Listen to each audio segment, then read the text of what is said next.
جی ناظرین السلام علیکم۔ آج بات کریں گے ایک بہت بڑا سانحہ جو چارسدہ خیبر پختونخوا میں ہو رہا ہے، مولانا شیخ محمد ادریس صاحب کی شہادت۔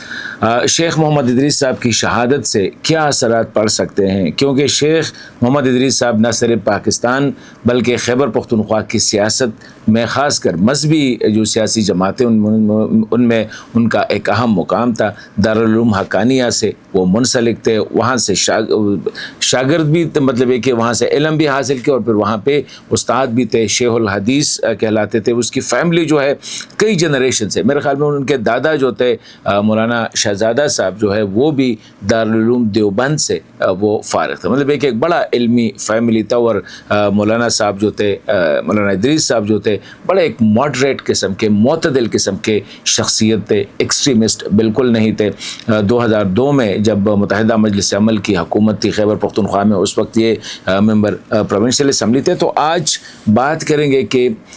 اس کی شخصیت کے بارے میں، افغانستان میں اس کی اہمیت اور پاکستانی علماء میں، بلکہ ملک سے باہر بھی اگر ہم دیکھیں تو سعودی عرب، ہندوستان، انڈیا، بنگلہ دیش وغیرہ میں بھی ان کے ہزاروں کی تعداد میں ان کے شاگرد اس وقت ہیں اور دینی خدمات انجام دے رہے ہیں۔ افغان طالبان کی زیادہ تر جو اس وقت قیادت ہے، جو لیڈرشپ ہے، ان میں اکثر شیخ صاحب کے شاگرد رہے ہیں۔ اور یہی وجہ ہے کہ جب ایک سال پہلے مولانا فضل الرحمان صاحب جب وہ افغانستان جا رہے تھے ایک مشن پہ کہ تاکہ دونوں ملکوں کے درمیان تعلقات کو جو ہے صحیح سمت پہ ڈالے، تو اس نے مولانا شیخ محمد ادریس صاحب کو جو ہے ساتھ لے کے گئے تھے۔ وجہ اس کی یہی تھی کہ مولانا صاحب کو بھی پتہ تھا کہ افغان طالبان جو ہے وہ مولانا ادریس صاحب کی بہت زیادہ قدر کرتے ہیں۔ اور یہی وجہ ہے کہ جب مولانا صاحب افغانستان گئے تھے تو ابھی تک افغان طالبان کے جو امیر ہے مولانا ہیبت اللہ اخندزادہ صاحب، وہ ابھی تک کسی سے نہیں ملے ہیں، ہارڈلی، مطلب یہ کہ نہ وہ ملک کے صدور سے ملتے ہیں، نہ وزراء سے ملتے ہیں، بلکہ اپنے لوگوں کو بھی اوائڈ کرتے ہیں۔ لیکن جب شیخ ادریس صاحب ان کو پتہ چلا کہ وہ کابل میں ہیں تو پھر یہ کندہار بھی چلے گئے۔ اور اطلاعات یہی ہے کہ ان کے ساتھ ایک تو ملاقات ہو گئی جس میں مولانا فضل الرحمان صاحب بھی تھے، لیکن اس کے علاوہ بھی شیخ ادریس صاحب کے ساتھ اس کی ایک 1 to 1 ملاقات بھی ہوئی تھی، تو اس کی کافی اہمیت ہے۔ اس کا جو یہ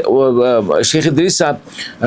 انفارچونیٹلی وہ ایک غیر، مطلب ہے کہ اس کا جو قتل ہے وہ ایک ایسے موقع پہ ہوا ہے، ہسٹوریکلی اگر ہم دیکھیں، مطلب ہے کہ اس کی شخصیت ایسی ہے، جس طرح میں نے کہا کہ ایک ماڈریٹ، معتدل اور غیر متنازع شخصیت رہے ہیں۔ کبھی بھی وہ نہ یہ فتویٰ بازی میں، نہ وہ جو ہے کسی سیاسی جو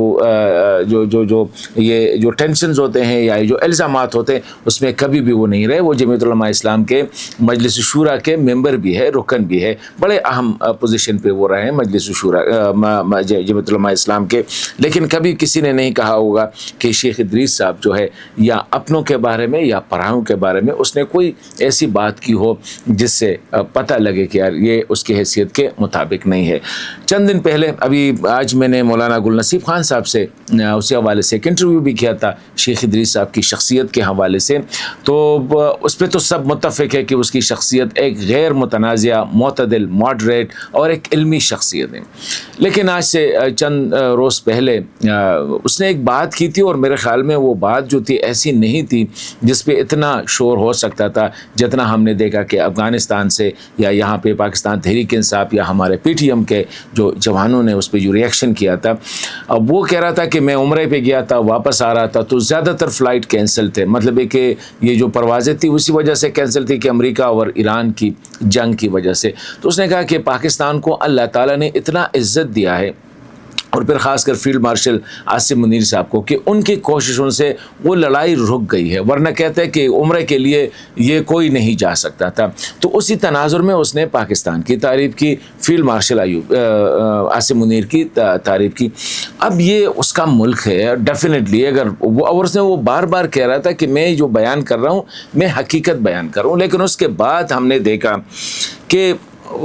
خدا را وہ جو ایک ملک کے ساتھ اور یہ جو ریاست کے ساتھ یا نظام کے ساتھ آپ کی اختلاف ہو سکتی ہے، لیکن پھر بھی تو اس کے خلاف ایک پروپیگنڈا شروع کیا گیا، خاص کر تحریک انصاف کے جو سوشل میڈیا کے جو ٹرولز ہیں ان نے، پھر اس کے ساتھ پی ٹی ایم، اور سونے پہ سہاگا افغانستان سے بہت زیادہ اس کے خلاف پروپیگنڈا کیا گیا، اس کے عجیب عجیب قسم کے میم بنائے گئے. اور آج میں ایک دوست کا ایک آرٹیکل پڑھ رہا تھا، اسرار مدنی صاحب کا، وہ کہہ رہا تھا کہ جب میں نے شیخ صاحب کو رابطہ کیا اور میں نے اسی حوالے سے کچھ باتیں کی کہ یہ جو پروپیگنڈا ہے شیخ صاحب کی حیثیت ایسی نہیں ہے. کہتے ہیں شیخ صاحب نے کہا کہ چھوڑ دیں ان کو، یہ سمجھتے نہیں ہے اور ہم کس کس کا جواب دیں گے. لوگوں کا اپنا رائے ہے، اپنا نظریہ ہے، اس کے مطابق وہ منہ کھولتے ہیں، ہم نے ان میں سے کسی کا جواب نہیں دینا ہے. تو میرے خیال میں اس کی شخصیت ایسی تھی، اگر وہ چاہتے تو ان کے ہزاروں نہیں لاکھوں طلباء ہے، ان کے ذریعے وہ اس کمپین کو کاؤنٹر کر سکتے تھے، لیکن اس نے ایسا بالکل نہیں کیا. اس نے خاموشی اختیار کی کیونکہ وہ نہیں چاہ رہے تھے کہ اس سے ایک مسئلہ پیدا ہو. اسی طرح مولانا گل نصیب خان صاحب نے اس کی نظر میں کہ اس کا یہ بیان جو تھا، کیونکہ پرابلم یہ ہے کہ اگر آپ پاکستان میں اپنے ملک کے بارے میں اچھی بات کریں، اپنے علماء کے لیے ایک بڑا چیلنج ہے، تو کچھ لوگ اس کو نیگیٹو، اسپیشلی افغانستان میں اس کو منفی لیا جاتا ہے. اسی طرح اگر یہاں پہ آپ طالبان کے خلاف بات کریں تو بھی ایک مسئلہ ہے، نہ آپ طالبان کے حق میں بات کر سکتے ہیں، نہ ان کے خلاف بات کر سکتے ہیں. اسی طرح اپنا ملک، اپنا وطن، اس کے بارے میں بھی بات کریں تو یہ رویہ ہوتا ہے. تو انہوں نے کہا کہ علماء پہ اب ایک بہت بڑی ذمہ داری عائد ہوتی ہے ایسے حالات میں کہ یہ کیوں ہے. علماء، پاکستانی علماء میرے خیال میں گزشتہ 20 سال سے یہ جو دہشت گردی کے خلاف جنگ لڑی جا رہی ہے، اس میں سب سے زیادہ شہادتیں جو ہیں اگر ایک طبقے نے دی ہیں تو وہ ہمارے علماء نے دی ہے. اگر ہم صرف مدرسہ حقانیہ کو دیکھیں، کیونکہ یہ پاکستان اور افغانستان کے ہزاروں نہیں لاکھوں علماء کی مادر علمی ہے، یہاں سے وہ فارغ ہو چکے ہیں. بڑے بڑے آج افغانستان میں بڑے بڑے کچھ اپنے نام کے ساتھ حقانی لکھتے ہیں، کچھ نہیں لکھتے ہیں، لیکن زیادہ تر جو ہے اس کا دارالعلوم دیوبند کے بعد جو اہمیت ہے سب کانٹیننٹ میں ایک مدرسے کا، تو وہ مدرسے حقانیہ ہے. لیکن ہم نے دیکھا کہ مولانا سمیع الحق صاحب کو قتل کیا گیا، مولانا حامد الحق صاحب کو قتل کیا گیا، ابھی مولانا ادریس صاحب جو تھے، جو مین مدرس تھے، اس کو قتل کیا گیا، مولانا شیخ نصیب خان صاحب کو جو ہے قتل کیا گیا. اسی طرح مولانا صاحب کے جو سسر تھے مولانا حسن جان صاحب، جو کہ ایک انٹرنیشنل لیول کے عالمی دین تھے، اس کو قتل کیا گیا. بہت سے ایسے علماء ہیں جو اس کا شکار ہوئے. اب مسئلہ یہ ہے کہ یہ زیادہ تر یہ علماء جو ہے زیادہ تر اس میں ماڈریٹ ہے، دین اور مطلب ایک ان کی ایک عمر گزری ہے. شیخ ادریس صاحب جو ہے مطلب یہ ہے کہ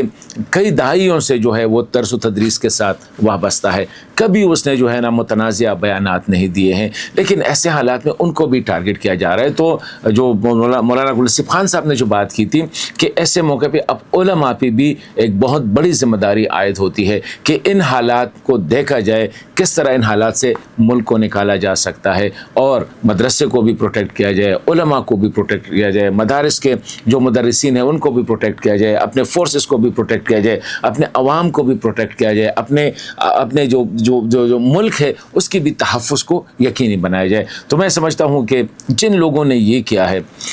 نہ وہ یہ کلیم کر سکتے ہیں کہ وہ مسلمان ہیں، نہ وہ یہ کلیم کر سکتے ہیں کہ وہ دین اسلام کی خاطر اس نے یہ کام کیا. آج جن لوگوں نے اس پہ گولیاں چلائی ہے، میرے خیال میں اگر اس نے 2 منٹ کے لیے صرف یہ سوچا کہ آج اس کا جنازہ ہوا، کتنا پورے ملک میں نہیں بلکہ افغانستان میں، مڈل ایسٹ میں، بنگلہ دیش میں، انڈیا میں جن لوگوں کو ان کی خبر پہنچی ہے سب اس پہ سوگوار ہے. تو اس کا مطلب یہ ہے، اور ان کے بارے میں یہ کہا جا رہا ہے کہ سینکڑوں کی تعداد میں اس نے غیر مسلموں کو جو ہے مسلمان بھی کیا، کلمہ حق پڑھایا بھی ہے. تو یہ ہماری بدقسمتی ہے. آگے ہماری دعا ہے کہ اللہ تعالیٰ یہ جو حالات ہے پاکستان پر، ان سے اور اسپیشلی ہمارے علماء کو قتل کیا جا رہا ہے، ہمارے مدارس کو جو ہے ٹارگٹ کیا جا رہا ہے، اسکولوں کو ٹارگٹ کیا جا رہا ہے، جو ہسپتالوں کو ٹارگٹ کیا جا رہا ہے، مارکیٹوں بازاروں کو ٹارگٹ کیا جائے، تو ظاہری بات ہے نہ یہ کوئی پاکستانی کر سکتا ہے، نہ یہ کوئی جو ہے، کیونکہ پاکستان میں ایک جس پارٹی سے تعلق ہے مولانا شیخ ادریس صاحب کا، ظاہری بات ہے اسی پارٹی کا موٹو بھی ہے